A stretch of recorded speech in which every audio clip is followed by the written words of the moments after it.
hear you.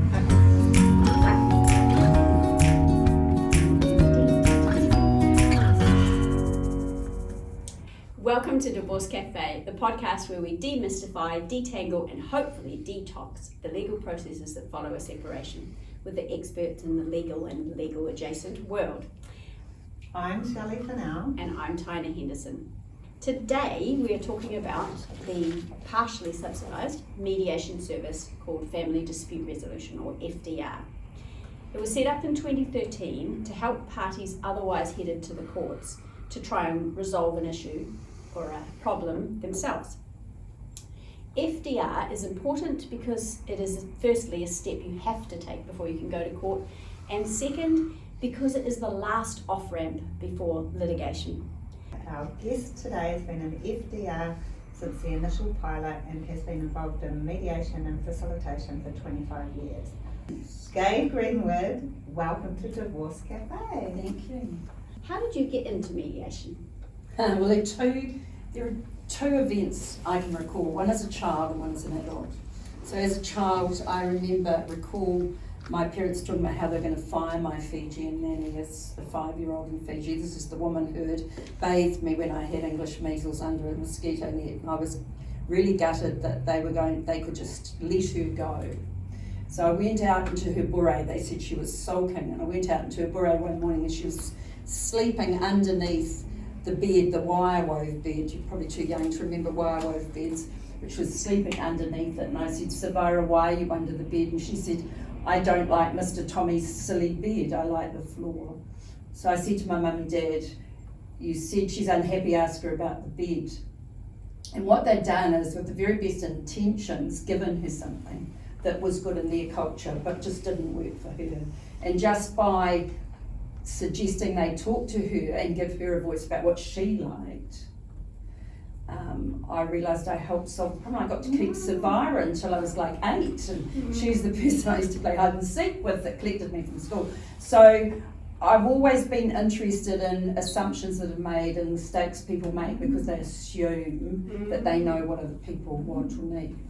And then, of course, at 41, after 22 years of marriage, I found myself in a relationship property situation, and we were moving apart, and that prompted me. It was around the time of Z&Z, and it prompted me to think of what it was like being from a long-term marriage where you'd forgone some paid work for the unpaid work of the household. And the clean break, the notion that the clean break economics delivered 50-50, which was substantive equality, and it just wasn't going to be substantive equality. And at that stage, the law didn't compensate in any way. So we were having lawyers' letters, and every time a lawyer's letter landed, the words that were presumptions and assumptions and perceptions of one party landed like facts to the other, and it just made our conflict escalate. We were quite amicable friends and really good parents, and now we're a bit like brother and sister. So, we got together for a final settlement meeting with the lawyers, and I said, could the lawyers leave the room? Because it was actually a huge loss of face for my former husband, and it was hard for him because he'd chosen a lawyer that he used for his commercial world, and it was, in one of the big top firms, and we sold it together, and the lawyers wrote it up. And I realised that there are interests beneath the surface that are a bit like the shark that come up. You can see the money like the fin. You see the money, and you can see the time, and you can see this children's schedule is coming for you because it's time and money and it's subjective, but underneath of it there's pride, trust, status, pain, grief, guilt, all of the emotional things that are socially constructed by the words you use. So lawyers' letters, I felt, were a little bit problematic because they became fact, just like affidavits are views, and they become fact for the person that reads them, and they create escalation. So I thought there must be a better way. Okay, so that probably leads quite nicely. Why do FDR? Well, for a start, it's an opportunity to privately talk to the person that you're not in agreement with. hate the fact that it's called family dispute, because people come with problems to solve. They don't always come with a dispute.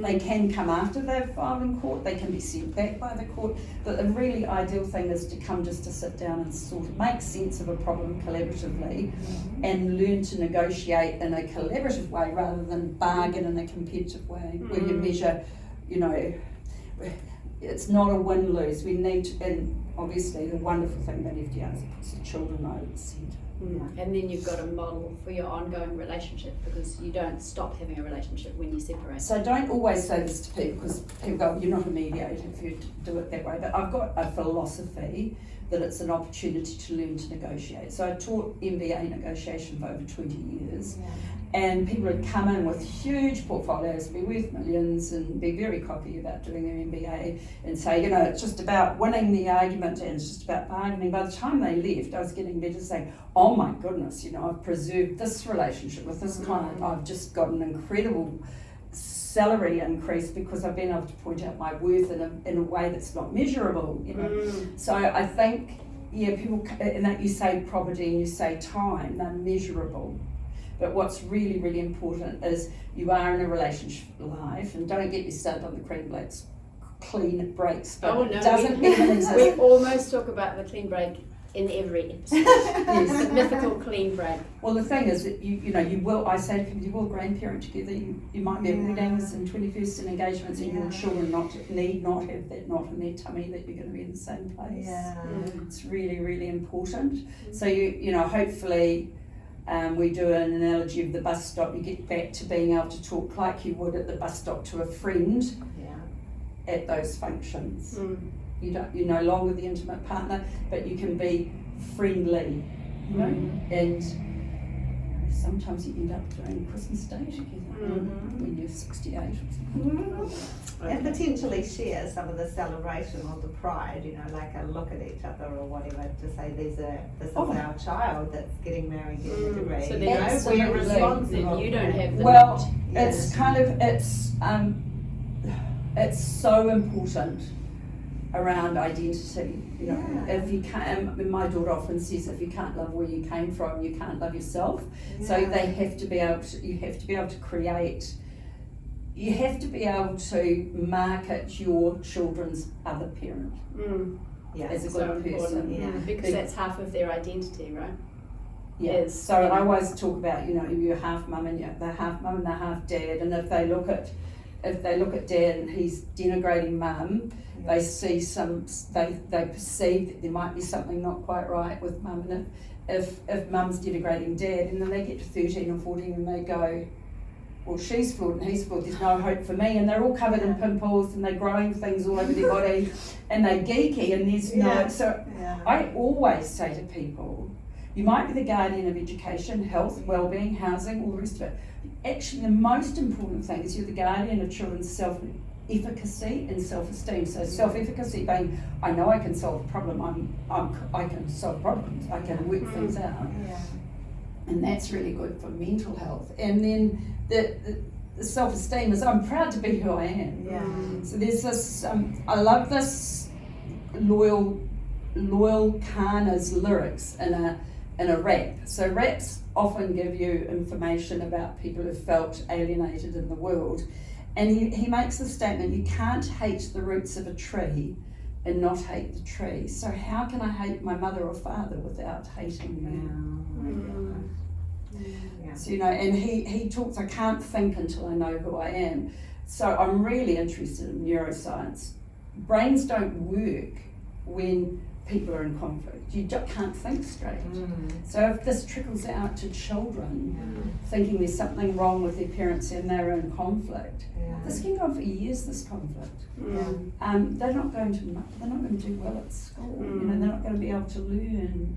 They're be swamped and stressed. And that becomes the thing that they recognise as love. This is what love looks like.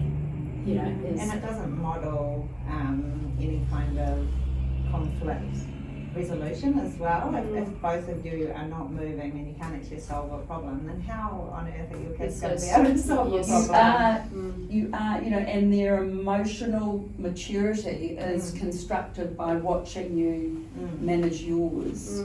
And what I was going to say about anxiety, by the time I left teaching at university, 18-year-olds were not able to present. There were so many anxieties, so many mood disorders. So we've got to understand that when we're doing this change in children's life, there's also, there's been COVID, there's war, there's ethical approaches to business, there's climate change. People are worried in the world. They feel their autonomy's their parents feel they've lost their autonomy. They were locked in. There's a lot of reactive devaluation and anger in society. So you add this to it, which could be a byproduct of all of that. So if you can just manage the nest, you're giving them some protection, because the rest, other than the nest, is in a mess. So this is really important. I do remember on a personal level coming home from mediation and my children saying to me, what happened? And I was like, we solved it, it's sorted. You're staying in, we're staying together, it's all totally fine, we're not going to be angry.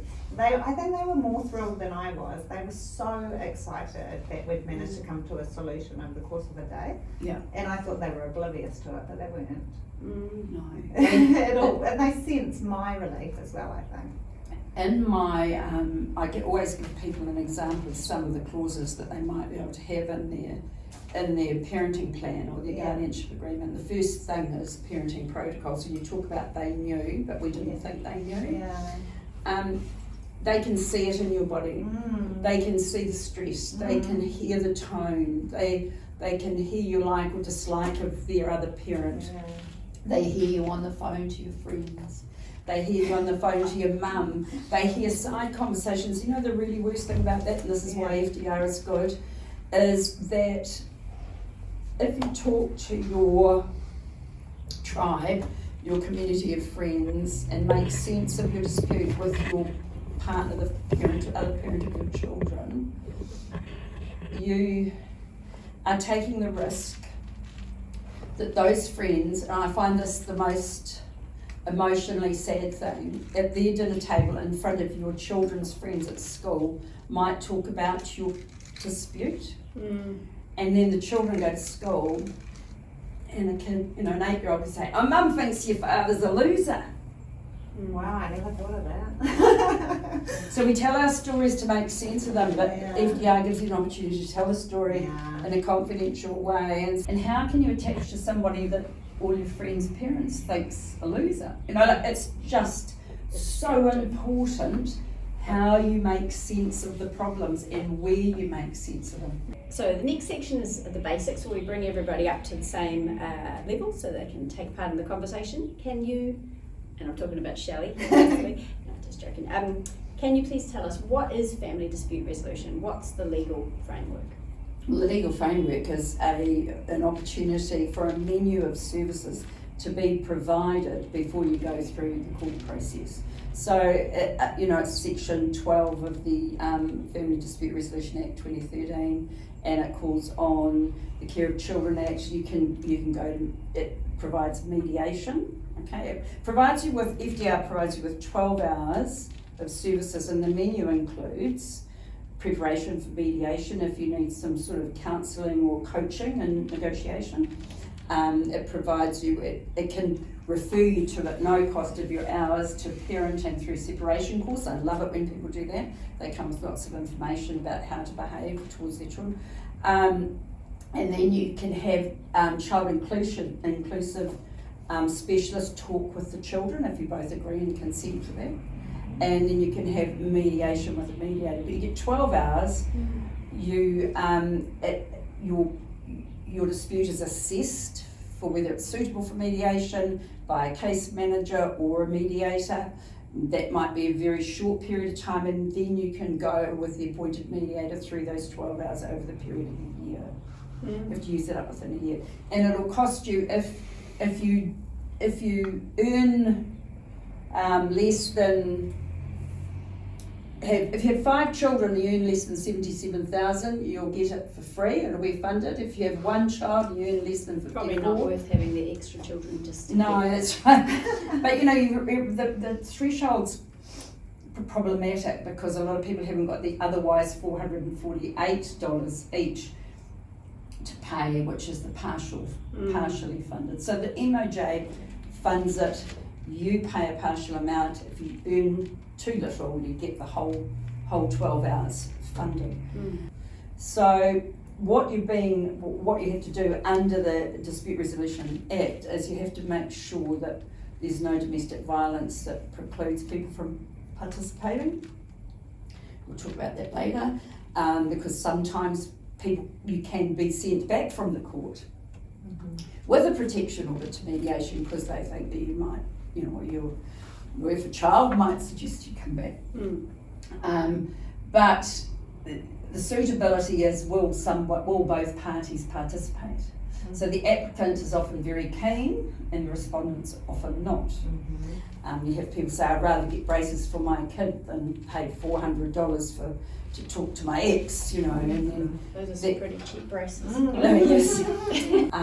But when they realise that once the Section 12 form can be issued and taken to the court for other matters, they go, oh, okay, maybe that could be cheaper because that's not even a half of a lawyer's letter, is it? What's the Section 12? So a Section 12 certificate under the Family Dispute Resolution Act is your ticket either to go to court because you haven't been able to, you haven't been able to get engagement, or you won't participate. Someone won't participate, or it's the Or it can't go the because past, family violence. or you can't go because family rights, or it is the matters are there's a Section 12 that the matters have all been resolved. So there's just this one form. So you've been to FDR, the matters are all resolved. Can you expand it out? So I know it's under the Care of Children Act principally. Can you expand it out so you can discuss other related issues like occupation of the family home and spousal maintenance maybe? Because that can be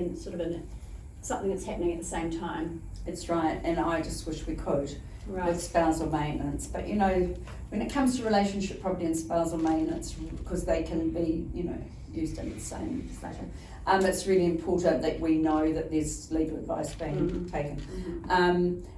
But occupation of family home is an interesting one because often this is quite early, and I think the nesting idea is really great when it's early because parents get experience that they're expecting the children to go through later, and if finances are tight, it can be easy to kind of couch surf at grandma's, and one parent goes into the family home, the children stay in their community of identity, and the other parent goes off somewhere else and stays, and they work it out that way. It's quite good for children, and I've had lots and lots of people that have done that for a period of time. When you can achieve it, it's good. It can be pretty hard, right? Oh, well, I think the parents get a sense that it's really hard to move from home to home, which is what children have to go through. Yeah, that's a good point. But it really works well if there are no new partners involved. It doesn't work so well when there are new partners involved. And you need somewhere else to live. I've had people come to FDR, do that, and put in their parenting agreement and the occupation of the home and where they're going to stay, all of that, sign it off, and they've got a review date, and they come back a year later, pay another $448, and they come back and say, right, well, now we're going to go and do our relationship properly. And I have to say then, well, you can't do it under FDR, but you can do it at the FDR Centre, and you can have me for a mediation and relationship property, but I'd like you to bring your lawyers. So my vision for the future in that space is that the people that can only afford this, that may not have a lot of property, and let's face it, some people only have debt, and some people have property that doesn't include a home. My dream is that people could do relationship property as well as children, because we say children and property aren't property, we say children and money shouldn't mix, but people leverage it. Yeah, absolutely. It's frightening how much they leverage it. They try to hide. So sometimes it's kind of better to say, well, how much have you done the relationship properly, and how much is money affecting these decisions? Yeah. So they go, I'll do it, but I'm not signing. Oh, you may be, but not until I've got the half of the house. You know? Yeah. Oh, And yeah. then delay. You're Anyway. welcome to our Welcome to to my your world. world. Yeah. And then there are awesome people who are doing their best. Oh, in a hard most people really they know they should act in the interest of their children, but they're not quite sure what it means. Some of them say it's in the interest of my children, they have to go and see their other parent. Yeah. So there's some education to it. Yeah. Yeah.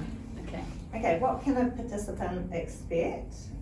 What is the process of FDR? Okay, so they often make an application online, and then a case manager will be in touch with them explaining the process, and then either a case manager or a mediator will ring and say, or write an email and ask if they can have a conversation with them. And I just say, I'm just checking for suitability.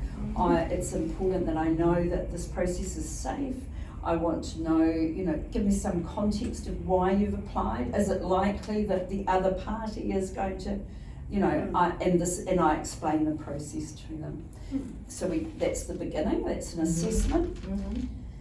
And the Ministry of Justice funds that separately to the process, so you've still got your 12 hours after that, and that's not the beginning of the 12 hours. And then I fill out all the documentation to say this is suitable or not suitable, or why it's not suitable. And then they are asked by the case manager for their funding. I'm not allowed to talk to them, although some of them try and engage me immediately. I'm not allowed to talk to them until the funding's in place. And then I get, this is ready to go, and my case management tool goes green and we're off. And at that point I will have a preliminary separate meeting. Now some people don't do this. I do this because I want to know how they make sense of the issues and how they're thinking about the issues. I will have a preliminary meeting with both separately before I bring them together. Some people can't be in the same room and we have to shuttle.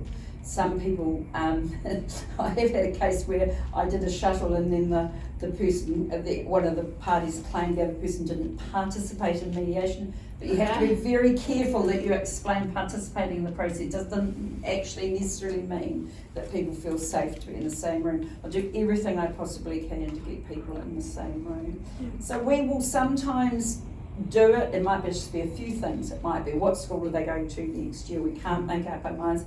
What are they going to be the extracurricular activities? We can't make up our minds, or I'm going to change to the parenting, care and contact schedule. And we might negotiate those and it's done and dusted, and they'll have a review date and they might come back within the year. But I do try to get them to realise that you don't have the pressure to do this in one day. You've got 12 hours, so other people will come and start together. They might write an interim agreement with a review in 3 months. We will review and we might, because children's needs change. And not all children want to go as a package. Some children, and especially as they become teenagers, they want to elect to have different regimes, and they want a voice. So, and I think the need for children's voices big. And anyway, that it's courses for courses. So it's their process, and they've got 12 hours over the year. Some people use it, some people don't. Some mediators don't work like that, they just do 1 3-hour gig and then that's that.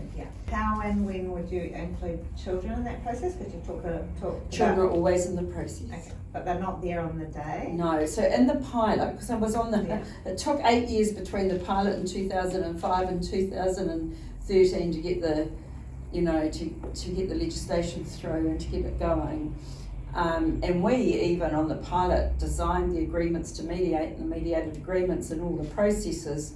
So we're pretty gutted, lots of us who waited and waited and waited. But in the pilot I had a couple of really amazing lawyers for children who brought the children to the mediation, especially teenagers, that asked, when children asked to come. There are some, I've done this FDR process, I've had some very forthright children want to come. Do you find that makes a difference in the mediation? It's very transformative. There's a couple of mediators and I that work sort of team up quite a lot, and we often give a little 101 about the impact of conflict on children. As most children say, I just want my parents to stop fighting. Yeah. And it's very informative when children feel like they're having to leave their tribe to go from one parent to the other.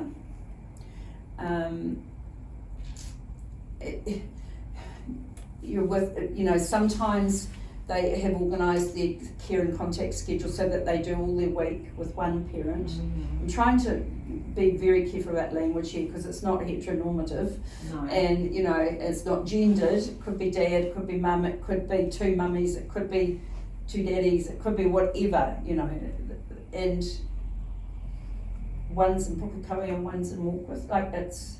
And it doesn't, I don't even think that matters really where they are. I know it does on a practical level, but going from one house and one set of rules to another house and another set of rules is hugely upsetting and confronting for kids. Well, one of the biggest core issues is often different parenting styles and different sets of rules. Which is probably common. Yeah, very common, because there are some people who really believe in reward and punishment, which is very good for operant conditioning with a dog, not so good for people. But and other people have a problem-solving approach. But that's not the thing that for the kids. That might be one thing. But for children who are with other children whose parents are spending a lot of time doing the strategic negotiation of play dates and stayovers and parties, for a child to go from one community of identity every weekend have to go to the other person. They get to school on Monday and there's been social stuff on the weekend. That breaks my heart. So that's one of the problems with Auckland, that that affordable housing isn't. They say it takes a village to raise a child, and there's nobody home in the villages. Depends where the village is. So this is quite hard for children because between 7 and 13, finding your tribes. It's your socialisation outside of the home that's important. And when a parent says, but that's my time. No, it's not.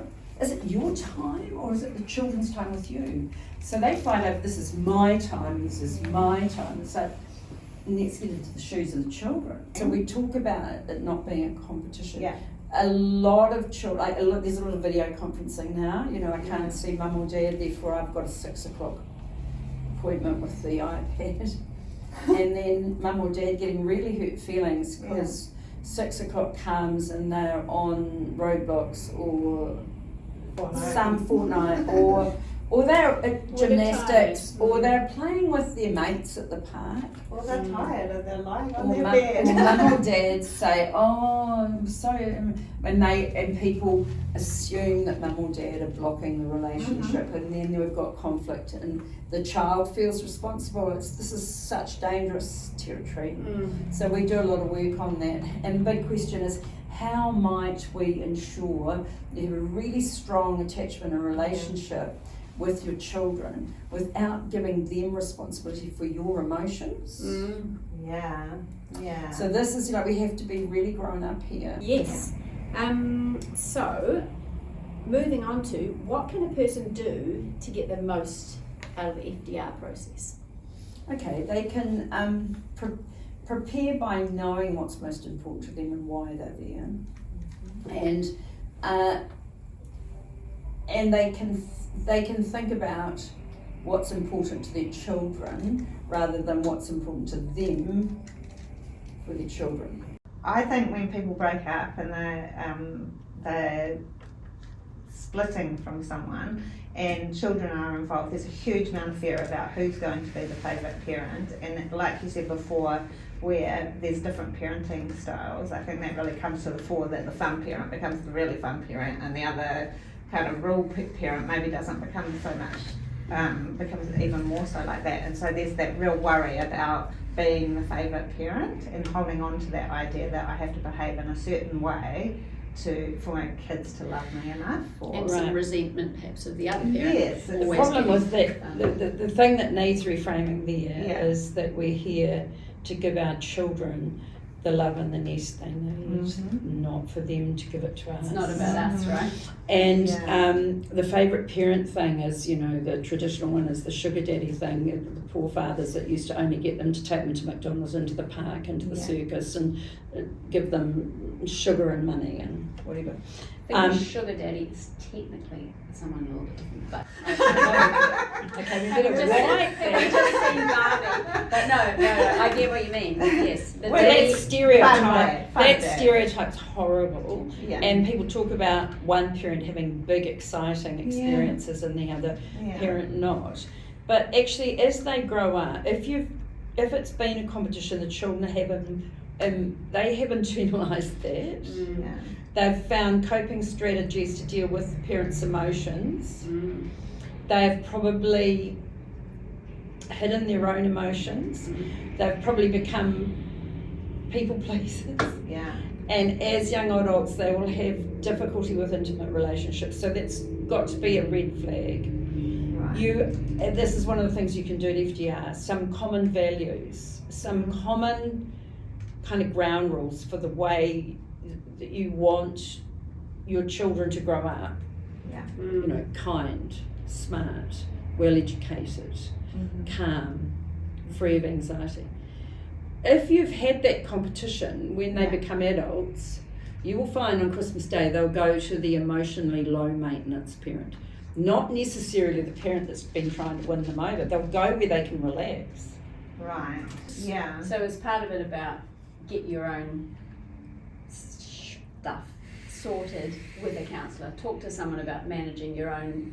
Emotions. Yeah. So is there anything else? Sorry, interrupting there. That's Is there right. anything else on the what can a person do to get the most out of FDR, or do you done on that one?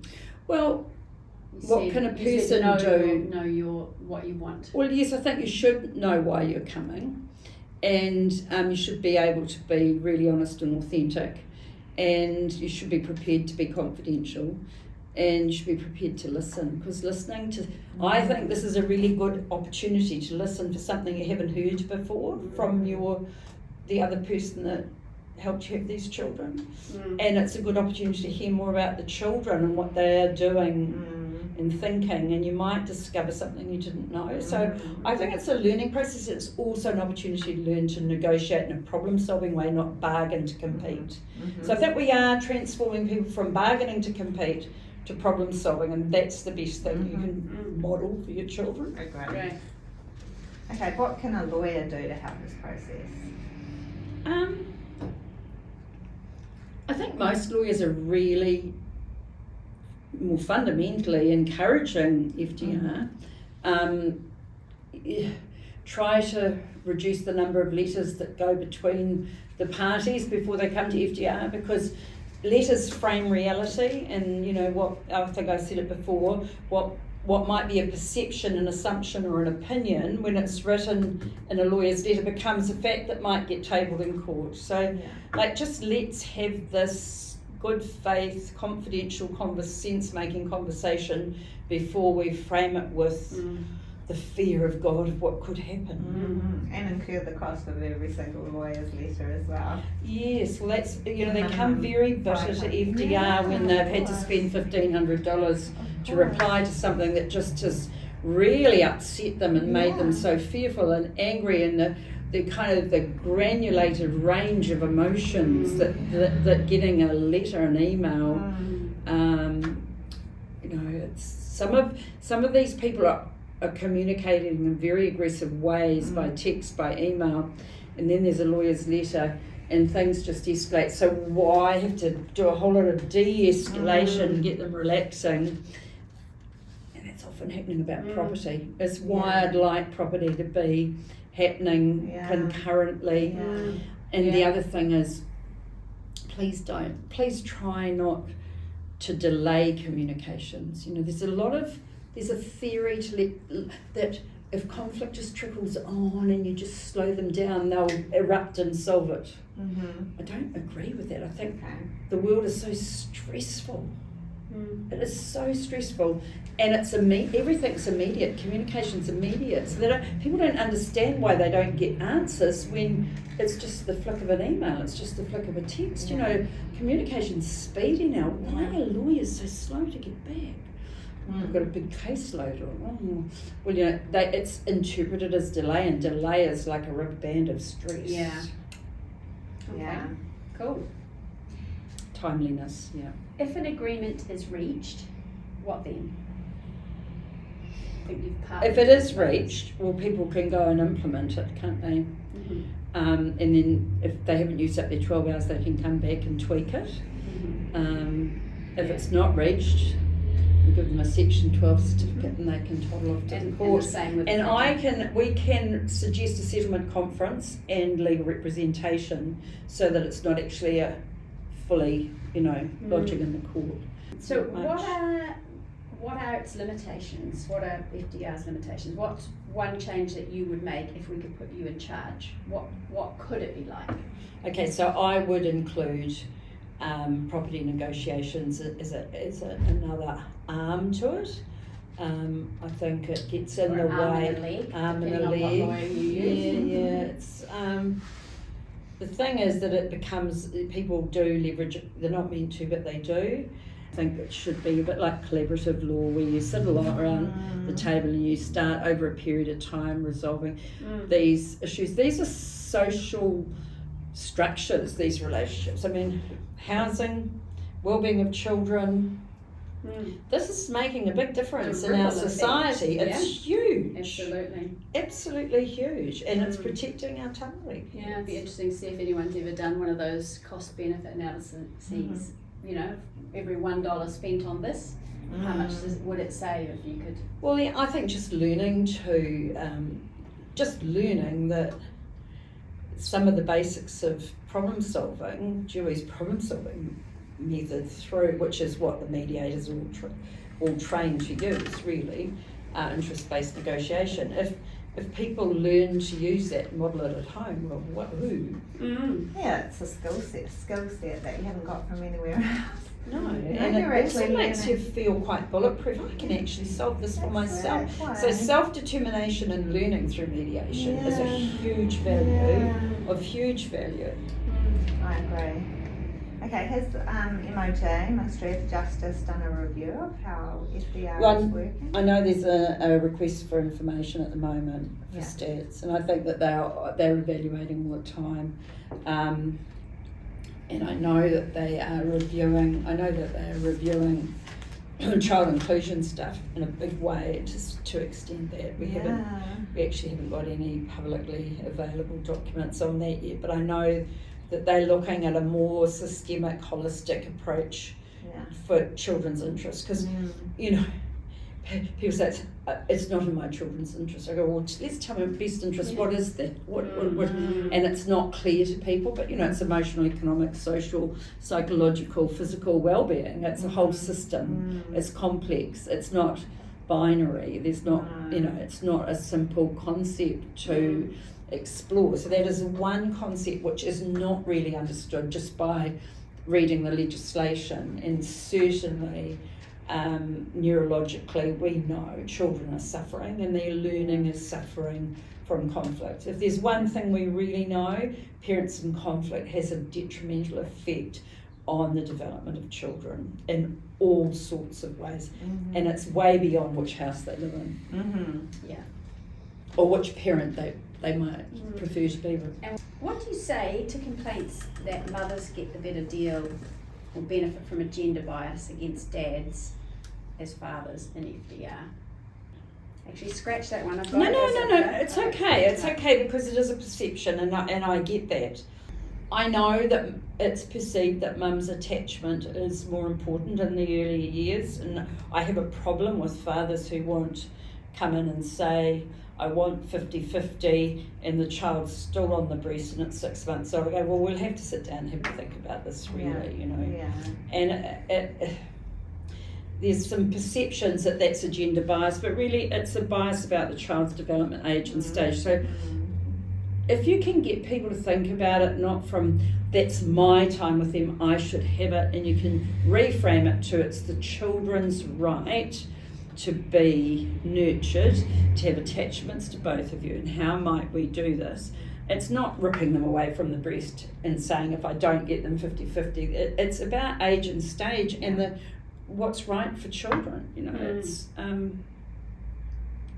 there's some assumptions that looking after the development stages of children is therefore a gender bias, but Like any mediation, FDR is a process, but how do you compensate for the limitations or lack of time? Do you have any shortcuts to get that buy-in, to develop the trust, to get past the hurt and anger so that you can get the parties out of their own way and they can make some progress? So there's research by Lewicki and Saunders around trust, and it talks about calculus-based trust. So I give a little 101 lecture about trust. You haven't got trust now, obviously. You're grieving, there's guilt, there's grief, whatever, and there's sometimes a blame thing going on.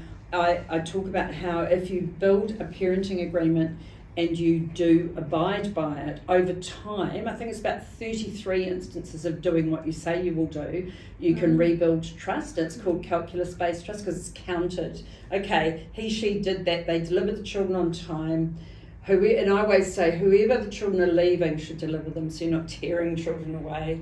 Who they delivered on time, they came on, they had their clothes, they were. If you make agreements and you abide by them, then you will build trust in your parenting relationship. And actually your intimate relationship's not relevant to the children, really. Yeah. Okay. If trust's been breached in that way. Yeah. So can you tell us, what is a sense-making conversation? You mentioned that in one of your articles. So we make assumptions all the time about the way we think about the world, and that's often where the heart of the matter is, and it's right down deep. It's not obvious. It was a shark, it's not the money or the time. It's something, there's some sort of assumption under the surface that's really put this off. And if we can nail that, people go, oh my God, I didn't know you thought that. That's not what happened. So our actions are a result of what we think is plausible, the way we've made sense of it. So if we can unpack the assumptions that are driving the shark to bite, that are under the surface, then we've got to the intro. We probably should move on to quick fire questions. You first. So these are, you get 10 seconds each for 10 questions. Sometimes the questions take longer than 10 seconds. So Well, the first one, it's so quick because you already answered it, but what does it cost to go to? $448.50. What is the wait time for FDR? Well, it should be like no more than, you get 10 working days to assess. So I get it, I've got to assess it within 10 working days. There have been times when parties haven't been able to be contacted, and I've got one at the moment that's 15, and I'm very nervous about that because the MOJ requires you to be timely. But it's not, there's not like a 6-month lag. No. Oh no, once if you come in, you get assessed and you pay the next week, you'd be 2 weeks. Right. As long as you complete the whole thing within 12 months. I was meaning the time to get into FDR. Okay. Yeah. Do you have a trick for stopping people from just yelling at each other? You've got lots of tricks about Well, that. it's online actually, and lots of people have got these. This was designed, Guidelines for Sharing Views, that was designed by me in 2003 to transport some people from a competitive negotiation to a collaborative one. So they got 10 guidelines. Okay. We'll link that to the podcast. Not allowed to shout in my mediation. Okay. Can you go back to FDR a second or third time? Yes, you can either go back with your 12 hours, within your 12 hours, or after a year you can come back. I have got people who've been back 3 times over 3 years.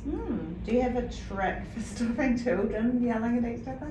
Children, Okay, that's just personal. I tell you what, We've got an expert here. the very, very best of them is to talk quietly and never shout. I'm going to try that with you.